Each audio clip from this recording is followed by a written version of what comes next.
Salutations. I know it's been a dreadfully long time since my last video, but I've had a lot to deal with.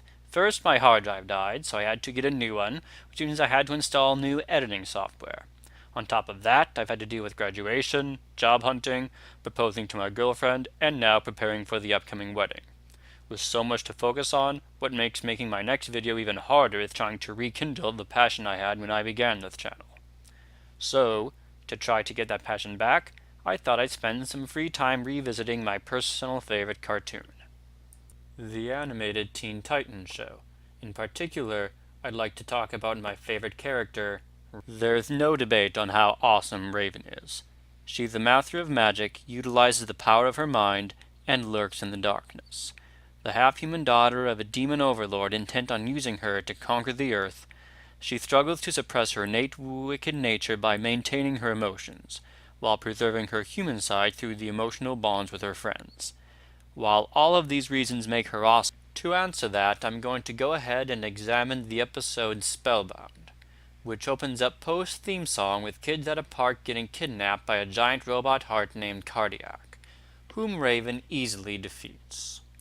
To answer that, I'm going to go ahead and examine the episode Spellbound, which opens up post-theme song with kids at a park getting kidnapped by a giant robot heart named Cardiac, whom Raven easily defeats. Go away.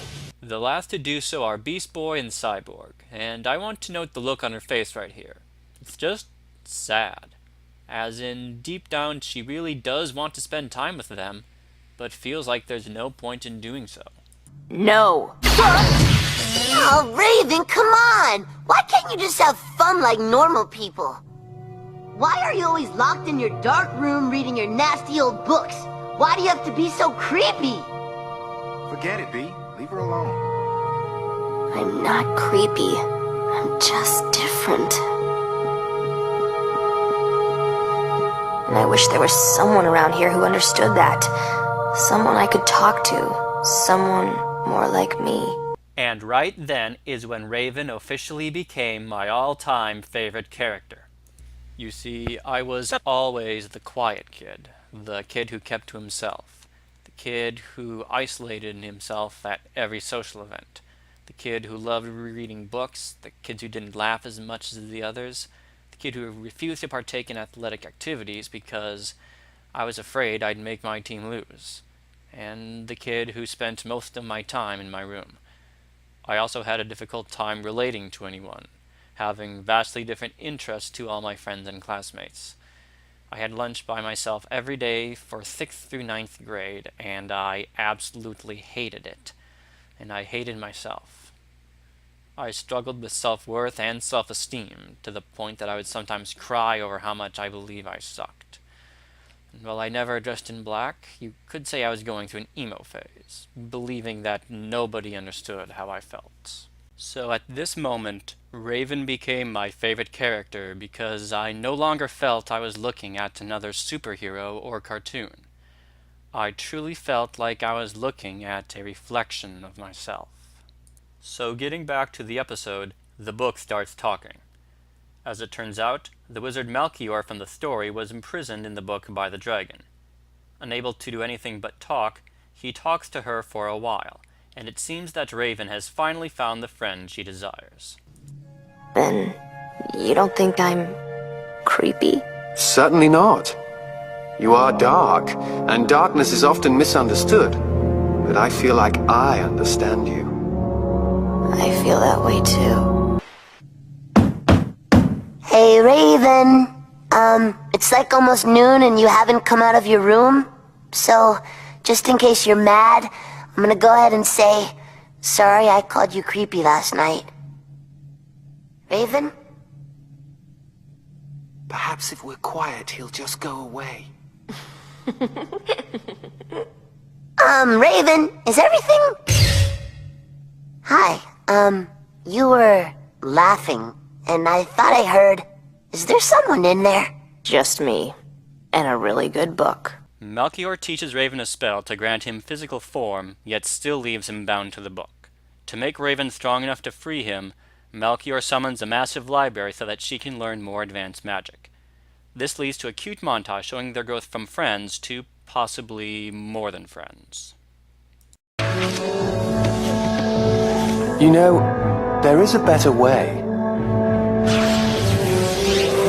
A week passes and Raven finally leaves the room, and she is very OOC. Not only have her clothes turned white, indicating that she's free of her father's influence, but she's genuinely happy and doesn't care who knows it. Later that night, the Titans again encounter Cardiac, who has captured a young girl. Raven attacks like she did before, but her new magic is too powerful for her to control, putting the child at risk. Thankfully, the girl is saved and Raven is called out for her recklessness. She teleports back to her room to have a word with Melchior. It's dark magic. You've been teaching me dark magic. Is it dark, or is it simply misunderstood? Like you. True, the spells I've taught you are very powerful. There are those who fear power, so they call it dark. But for people like us, such distinctions do not exist. Without these spells, we can never truly be together. Enchanted pages or no, I'm still trapped within this book. And you're still alone. Is that what you want, Raven? To be alone? No. My sweet Raven. Raven then performs the spell to completely break the curse. But then the horrible truth is revealed. Melchior wasn't the wizard from the story, but the dragon, whom she has just unleashed onto the world. Raven!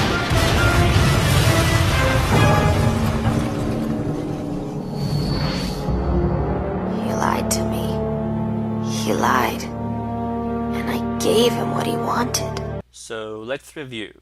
A lonely girl who feels that nobody understands her and can't relate to anyone around her meets a guy who apparently can relate to her and says whatever he can to make it seem like he understands what she's going through. He flatters her with compliments, helps her become better at what she does, and when pointed out how he's actually been hurting her, he manipulates her anger into sadness, convincing her that she's better off with him than being alone. And when he finally gets what he wants, he leaves her wallowing in self-pity. I can't help but think that Melchior isn't so much meant to be a dragon as he is another type of monster. Come on! Raven, are you? Please, just get out of my room. Okay, now this face right here. That's the face of a guy pissed off that someone he cares about was hurt.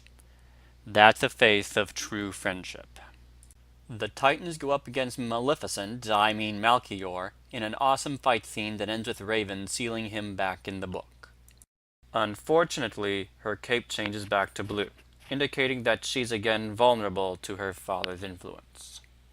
After locking away the book for good, Raven gets a surprise visit. Raven? It's me. Look, I'm sorry.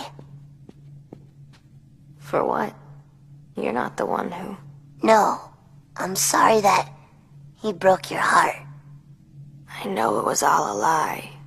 But he was the only person who ever made me feel like I wasn't... creepy. And don't try to tell me I'm not. Okay, fine. You're way creepy. But that doesn't mean you have to stay locked in your room. You think you're alone, Raven, but you're not.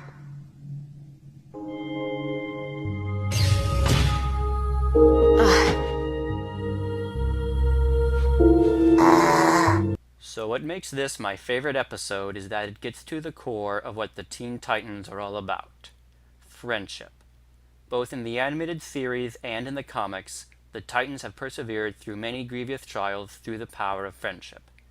But in this episode, we get a precise definition of what friendship means.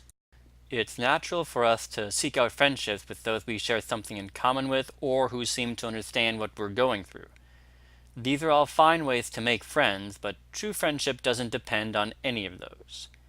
A true friend is someone who will love you and accept you for who you are in spite of what you are.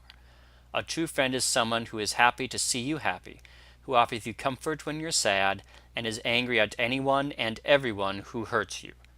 A true friend will help you sharpen your strengths and conquer your weaknesses because they want to see you become a better person.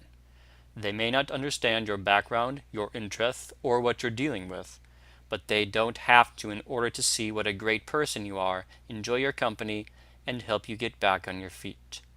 They show you the pointlessness of self-hatred and self-pity because they can see that you are worth being loved, and that makes loving yourself so much easier. They make life worth living because you won't have to live life alone. That was the lesson that Raven really needed to hear, and so did I. After watching this episode, I actually began to be a much more open person. I took my friendships much more seriously, and I stopped hating myself. And to be even more honest, if I hadn't seen this episode, I honestly don't know what would have become of me. And as a side note, not only did this show make me an official fan of DC Comics and anime, but it also allowed me to see how animation can be taken seriously as an art form. And I am grateful for all the animations like it. From Transformers and My Little Pony to Steven Universe and Gravity Falls, they are all so beloved because of how well they teach the importance of friendship. And that's why we need more shows like them. Because there are more kids who think they're alone, but need to realize that they're not.